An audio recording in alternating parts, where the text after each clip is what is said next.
नमस्कार दोस्तों। अभी तक हमने हिंदी साहित्य की गद्य विधाओं में उपन्यास विधा को किया था। आज हम करने वाले हैं हिंदी साहित्य की अन्य विधा कहानी। कहानी की मूल आत्मा एक संवेदना, एक भाव है। कहानी का विकास जो है वो 1900 ईस्वी के आसपास माना जाता है। इसका प्रमुख उद्देश्य कम से कम शब्दों में भाव को और उस प्रभाव को अभिव्यक्त करना जो हम दिखाना चाहते हैं। कहानी में सर्वप्रथम 1803 में रानी केतकी की कहानी मुंशी इंशा अल्लाह खान के द्वारा लिखी गई, लेकिन इसे हिंदी साहित्य की पहली कहानी नहीं माना जा सकता क्योंकि इसमें कहानी कला के तत्व विद्यमान नहीं है। इसके अतिरिक्त राजा भोज का सपना जो शिव प्रसाद सितारे हिंद के द्वारा रचित कहानी, लेकिन इसे भी विद्वानों ने कहानी के तत्व नहीं होने के कारण कहानी नहीं माना। इसके अतिरिक्त इंदुमती जो किशोरी लाल गोस्वामी जी ने लिखी थी, आचार्य शुक्ल जी ने इंदुमती को हिंदी की प्रथम मौलिक कहानी माना, जिसका प्रकाशन 1900 में सरस्वती पत्रिका में हुआ था। परंतु शिवदान सिंह चौहान ने इसे शेक्सपियर के टेम्पटिस का अनुवाद माना है और इसे मौलिक कहानी नहीं माना है इंदुमती को। इसके पश्चात एक टोकरी भर मिट्टी, जिसे हिंदी की प्रथम मौलिक कहानी कहा जा सकता है। इसके रचयिता हैं माधव राव स्प्रे। नवीन अनुसंधानों के आधार पर यह सिद्ध हुआ कि एक टोकरी भर मिट्टी 1901 में रचित कहानी है, जिसे हिंदी की प्रथम मौलिक कहानी कहा जा सकता है। यह सर्वप्रथम छत्तीसगढ़ मित्र नामक पत्रिका में प्रकाशित हुई। इसके पश्चात रामचंद्र शुक्ल द्वारा लिखी गई 11 वर्ष का समय, जिसका प्रकाशन 1903 में सरस्वती पत्रिका में हुआ था। इसके पश्चात 1907 में बंग महिला के द्वारा रचित दुलाई वाली यह कहानी भी सरस्वती पत्रिका में 1907 में प्रकाशित हुई। कथा सम्राट प्रेमचंद को यदि हम कहानी के विकास का केंद्र बिंदु मान लें तो कहानी को भी उपन्यास की तरह 3 भागों में बांटा जा सकता है। प्रेमचंद्र पूर्व कहानी जो 1900 से 1915 तक है, उसके पश्चात प्रेमचंद युगीन कहानी जो 1916 से 1936 है, और इसके पश्चात प्रेमचंद्रोत्तर हिंदी कहानी जो 1936 से 1950 के बाद है, और उसके पश्चात नई कहानी जो 1950 के बाद है। प्रेमचंद्र पूर्व कहानी में माधव राव मिश्र के द्वारा मन की चंचलता, यह प्रेमचंद्र पूर्व है, यानी यह 1900 से 1915 के बीच में लिखी गई है। मन की चंचलता जो माधव राव मिश्र के द्वारा रचित है। प्लेग की चुड़ैल लाला भगवानादीन द्वारा।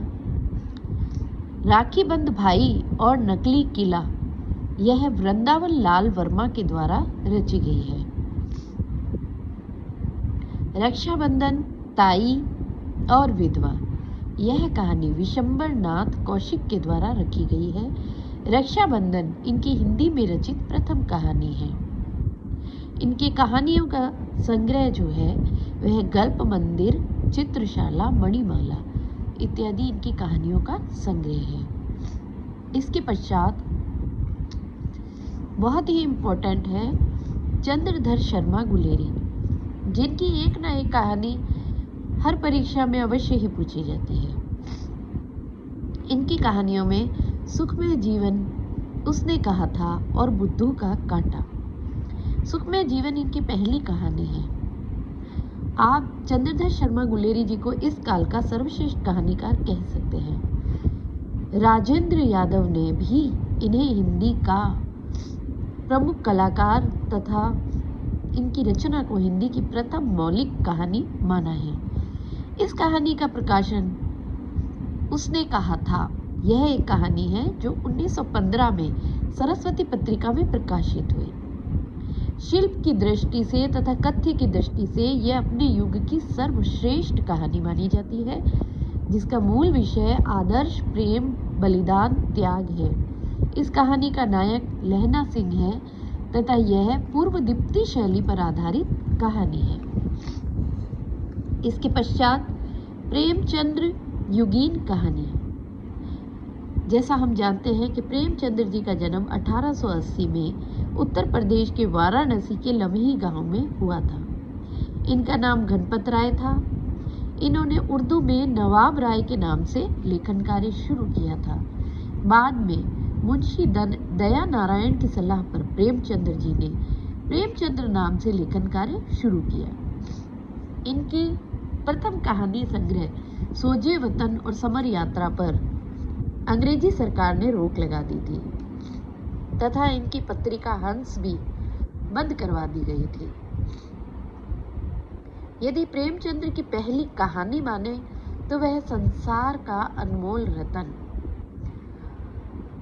जो 1907 में जमाना पत्रिका में प्रकाशित हुई थी, जो अपूर्ण मानी जाती है। प्रेमचंद्र की पहली कहानी पंच परमेश्वर 1916 में प्रकाशित हुई थी, जो इनकी पूर्ण पहली कहानी थी। पंच परमेश्वर 1916 में और अंतिम कहानी 1936 में कफन मानी जाती है। प्रेमचंद्र जी की प्रमुख कहानियां हम देख लेते हैं। पंच परमेश्वर 1916 में जो पहली कहानी है, बूढ़ी काकी, सवा सेर गेहूं, शतरंज के खिलाड़ी, ईदगाह, मंत्र, बड़े भाई साहब, सुजान भगत, ठाकुर का कुआं, पूस की रात, नमक का दरोगा, मुक्ति मार्ग, कजाकी, नशा, दो बैलों की कथा तथा कफन। इन्होंने 300 कहानियां लिखी है, जो इनके प्रमुख कहानी संग्रह मानसरोवर के 8 भागों में विभक्त है। प्रेमचंद्र जी के कहानी संग्रह निम्न प्रकार हैं: सप्त सरोज, नवनिधि, प्रेम पूर्णिमा, प्रेम पच्चीसी, प्रेम प्रतिमा, प्रेम द्वादशी और समर यात्रा।